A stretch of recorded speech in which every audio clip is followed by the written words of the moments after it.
Hey guys, Chris here with Cedar and Stone, and I may not be the sharpest tool in the shed, but I've learned a couple things over my years, and one of those things is that when you get 50-degree weather in January up here in the northern plains, you take advantage of that. Heading out west, we have a little too much snowpack here on the ground to do any rock hounding on this side of Nebraska or South Dakota, but out west it has melted. It's supposed to be in the mid-50s today. We're heading out to the Buffalo Gap National Grassland to do some rock hounding. Well, I picked up a stranger here. You guys don't know him, but this is my buddy Nick. He's going to be joining me today on this adventure. Just about to Wall, which if you know, South Dakota is just north of Badlands National Park. We'll actually be going through a section of the park to get to where we're going. And if you do come out here, make sure you have a good map so you know what kind of land you're on and you're following the rules, because it is definitely not good to rock hound on National Park Service land.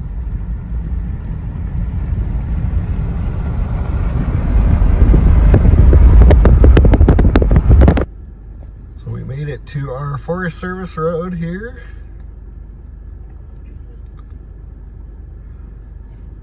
Looks dry enough to proceed, so we're gonna head in. Well, made it to our spot.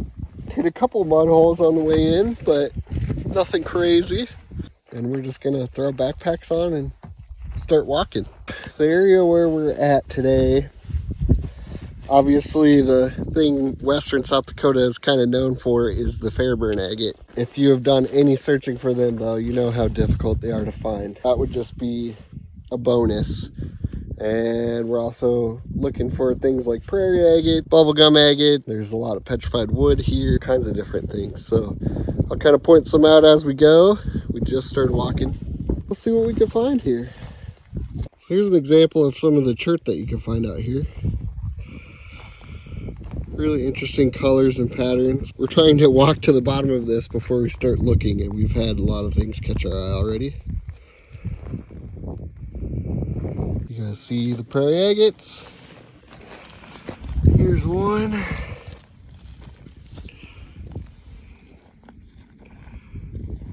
Here's another one. Nick's blocking the sun. What is that? Ooh, very colorful prairie. Dude, how big is this guy? That is a banger. Nice. Definite keeper. Yeah, no kidding.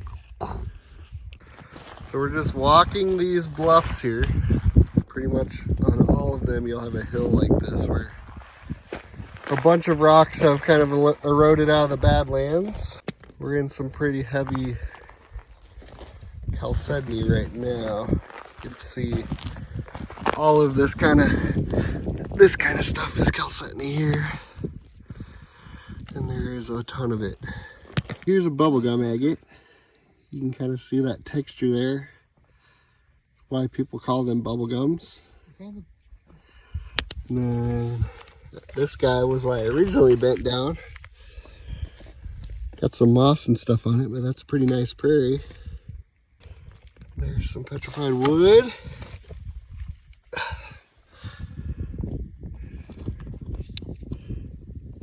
Cool texture there.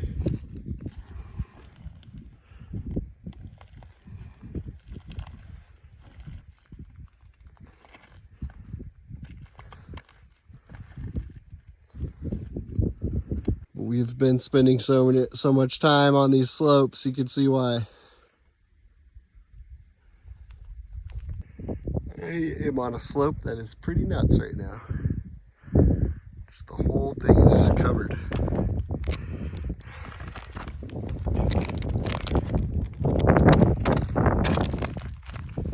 What are you?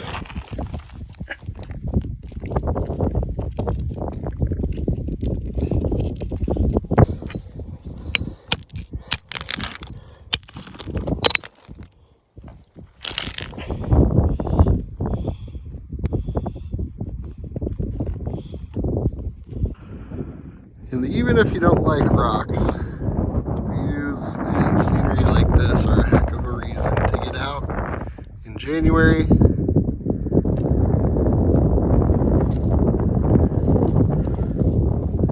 Uh-oh.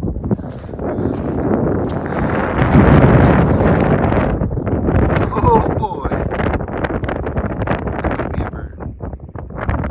That might be a burn. And it's like the whole thing.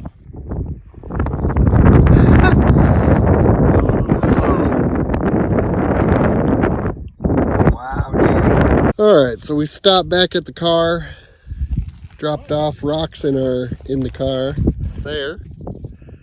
And now we're walking a new drainage and hounding again. We probably have about 2 hours until it gets dark, and it has to be 60 degrees out here. It feels so good. I'm in a t-shirt.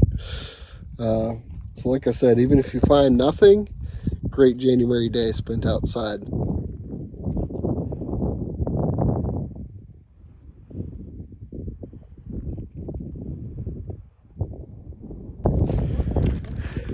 Pretty cool piece of painted dirt here.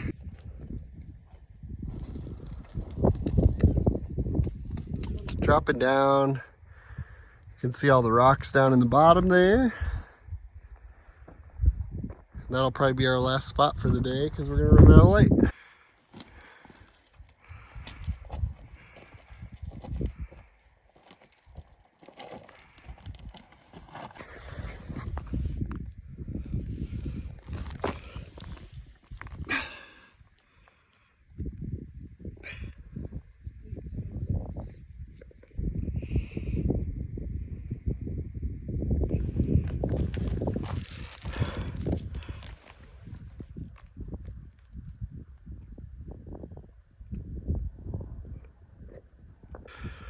We just found this spot, which is ridiculous.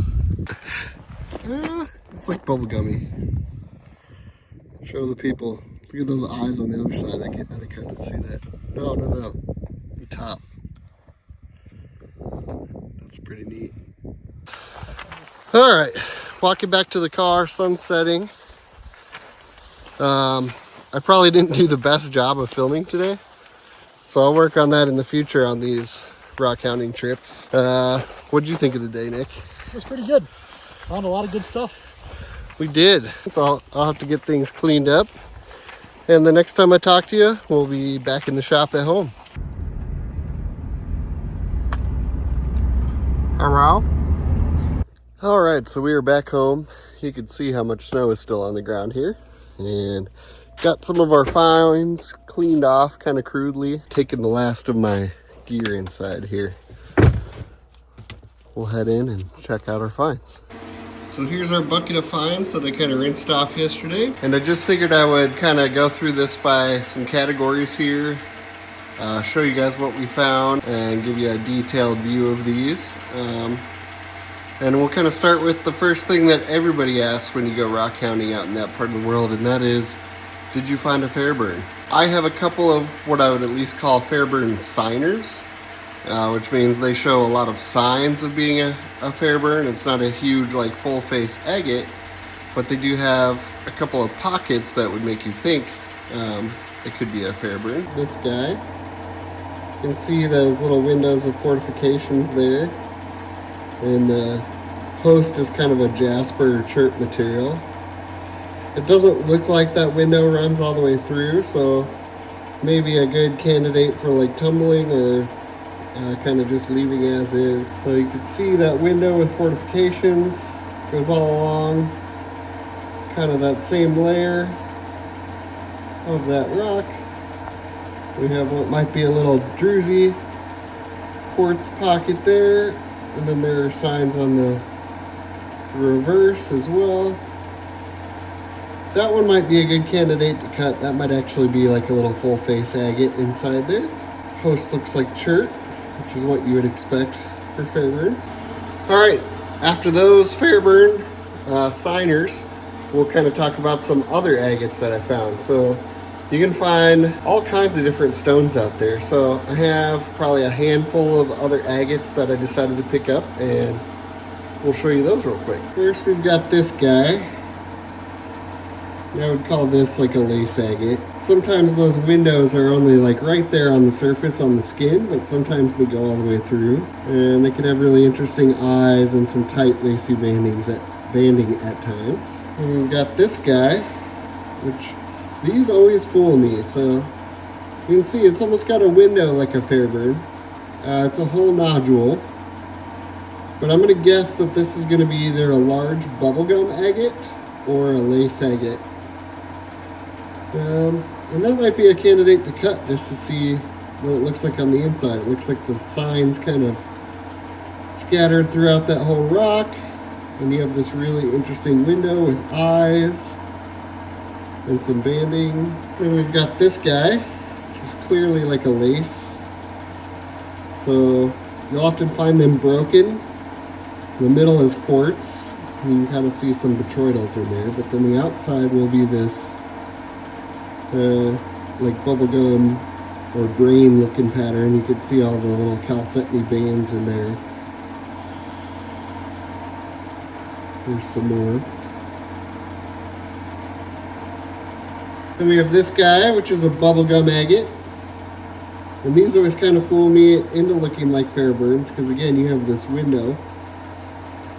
But it's just not as defined. It doesn't have that tight concentric banding like a Fairburn would. And you can see eyes back there. Figured I'd show this guy as well. So this is like a whole nodule.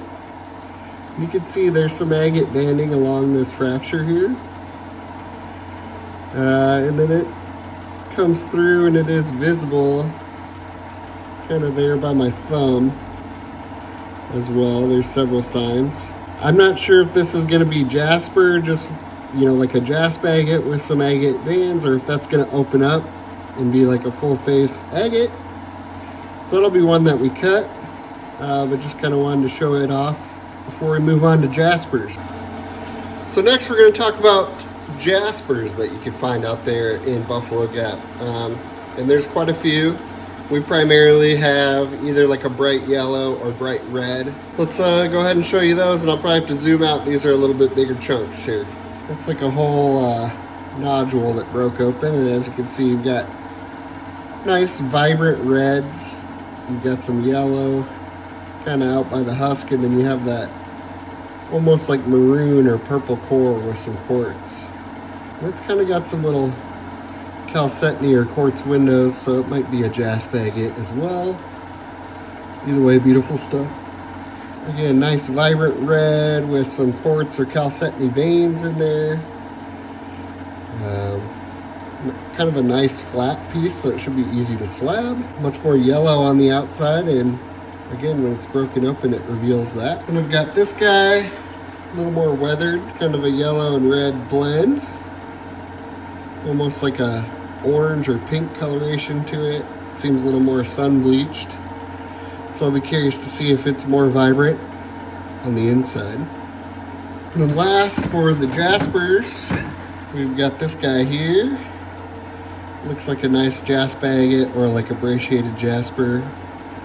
All kinds of chalcedony veins in there. Much more on the back.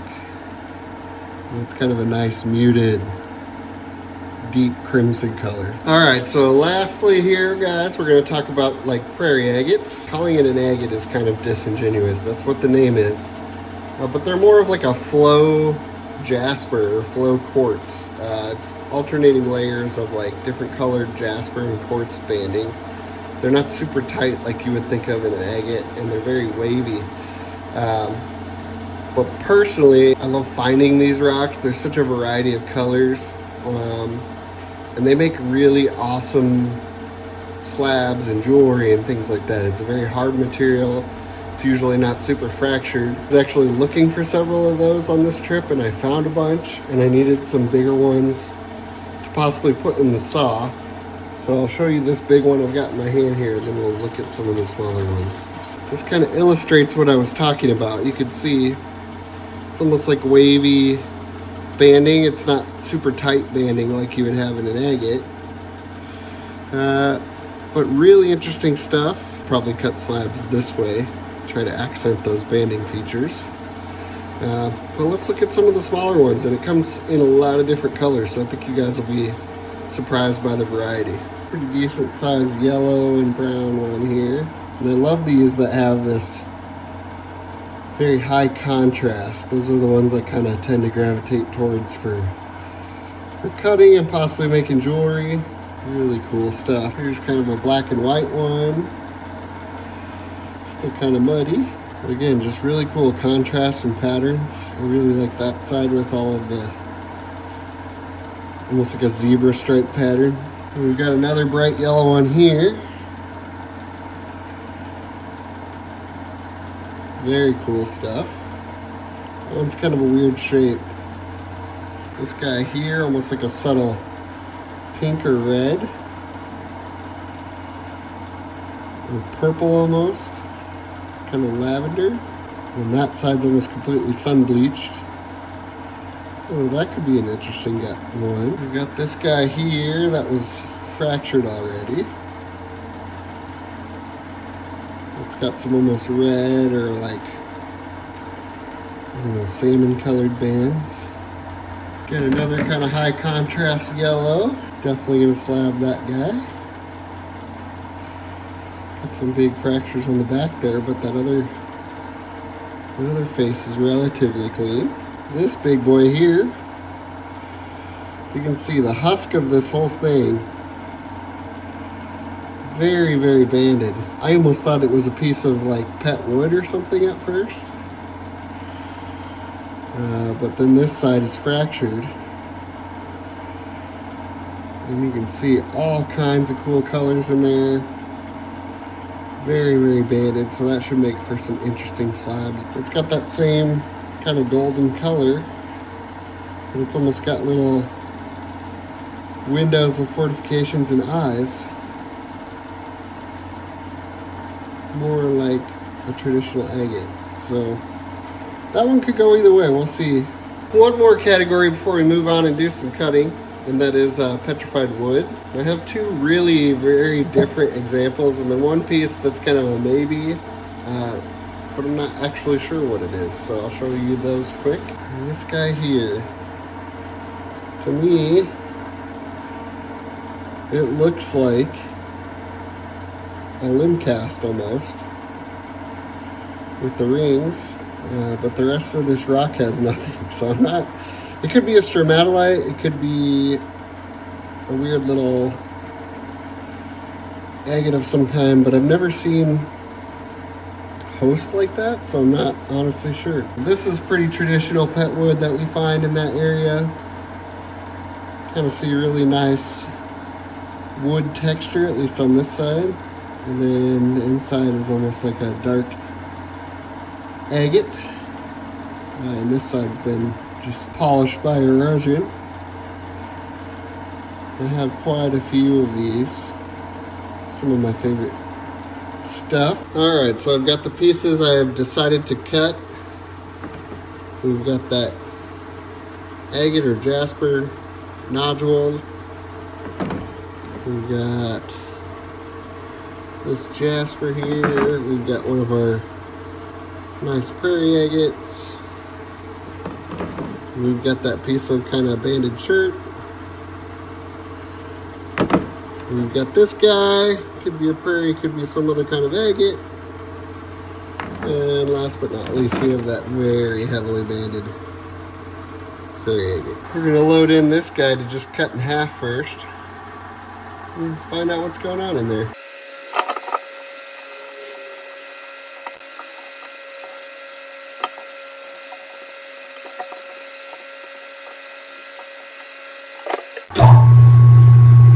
I just kind of cut across the face there so we could see what was going on inside. Oh, cool. There is agate in there.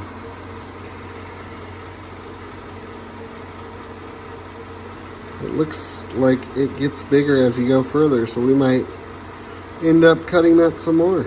Almost like some botryoidal stuff in there in the gray. Really cool stuff. Glad I picked that up. I think we'll move on to our first prairie agate here. And I'm gonna try to cut it along that face and get a couple slabs.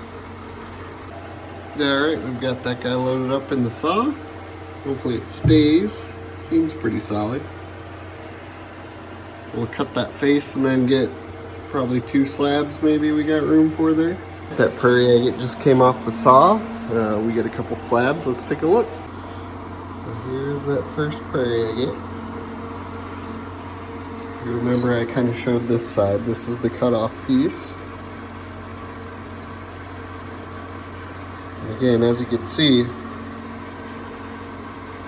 really beautiful, just kind of bands and lines of jasper and quartz, different colors. It is see-through when you hold it up to the light in those quartz pockets. So it does make for some really cool cabs. That one back, here's our second slab. And as you can see, very solid material. There's one fracture there, but you can work around that.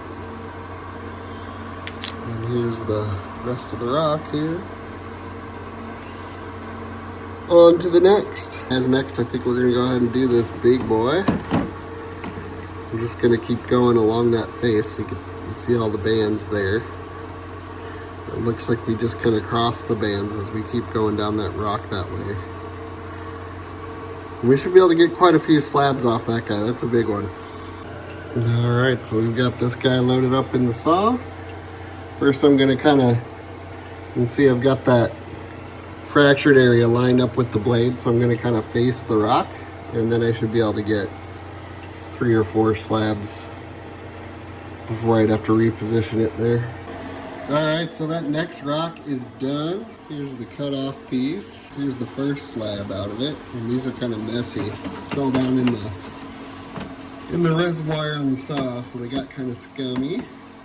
But here's the first one. Again, really pretty stuff. Perfect for possibly cutting some cabs, or even just really beautiful slabs. I'm cleaning up the second one here. Here's the second one. That red going the other way from the rest of the bands is super interesting. This one here, you can see we're kind of getting to where there's something interrupting that banding. It's almost like quartzy stuff in the middle. And then here's the rest of the rock. Still have quite a bit left, so I will probably load that in again later and cut some more off of it, but there's what's left. I think I'm going to cut this guy next. We'll put it in the clamp that way and go along this face here, and we should be able to get a few slabs before we have to change anything. Alright guys, this next rock's out of the saw. This was that one I wasn't sure if it was a prairie or something else because it had those little windows and eyes. And you can see a lot of that stuff does not go through the stone. It's still pretty. So that's the rest of the rock. Here's one slab. And you can kind of see where we cut into one of those windows there. That pattern, but it's very, doesn't go very deep. Here's one more slab. Again, you can see the pattern where one of those windows is down there. Well, let's move on to our next one. So next, I think we'll cut this jasper here. And as much as I would love to stand it up and get some slabs that way, I don't know how I would clamp it. I'll try, but it might have to go that way there. So we'll see.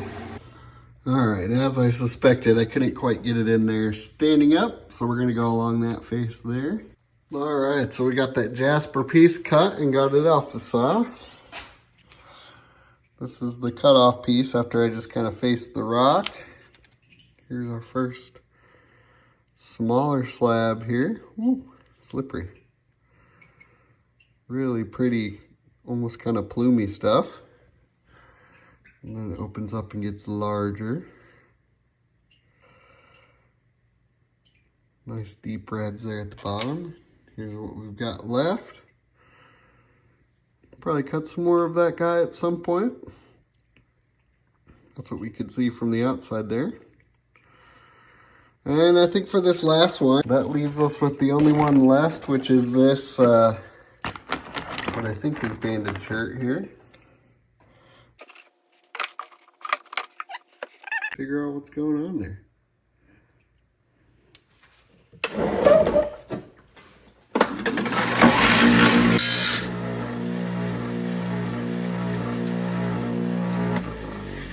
Alright guys, last but certainly not least, that piece of banded shirt.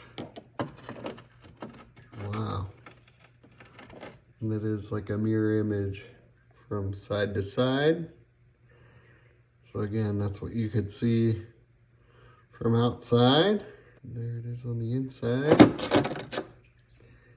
And this guy here.